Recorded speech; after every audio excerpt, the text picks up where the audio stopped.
Le Sénégal reste l'un des pays les plus touchés par le changement climatique. Le pays a perdu près de 40% de ses superficies de mangroves depuis les années 70. Véritable levier de développement économique, la mangrove constitue l'un des écosystèmes les plus riches au monde, à la fois zone de reproduction, refuge et vivier pour de très nombreuses espèces. Dans le delta du Saloum, plus précisément dans la région de Fatick, des milliers d'hectares de mangroves ont été restaurés dans le cadre d'un projet visant à changer la vie des communautés de pêcheurs locales.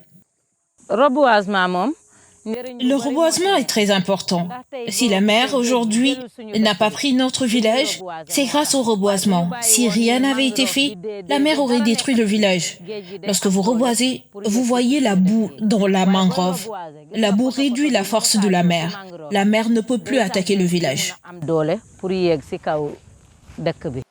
Les mangroves sont essentielles pour prévenir l'érosion des sols, retenir l'élévation du niveau de la mer et promouvoir les écosystèmes marins.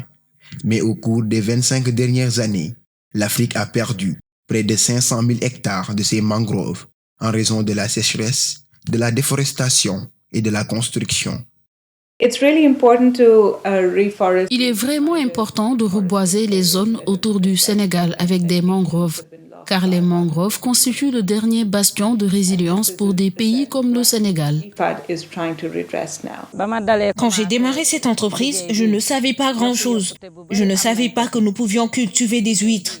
Je ne savais pas qu'on pouvait faire des pépinières pour faire pousser des huîtres. Maintenant, nous prenons les huîtres, nous les mettons à ébullition et à sécher. En les traitant, nous voyons que nous gagnons beaucoup plus.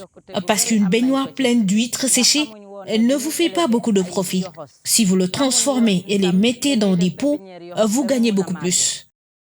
Cette semaine, un rapport historique du groupe d'experts intergouvernemental sur l'évolution du climat a déclaré que l'impact néfaste de l'humanité sur le climat est un constat et qu'une élévation du niveau de la mer approchant les 2 mètres d'ici la fin de ce siècle est irréversible.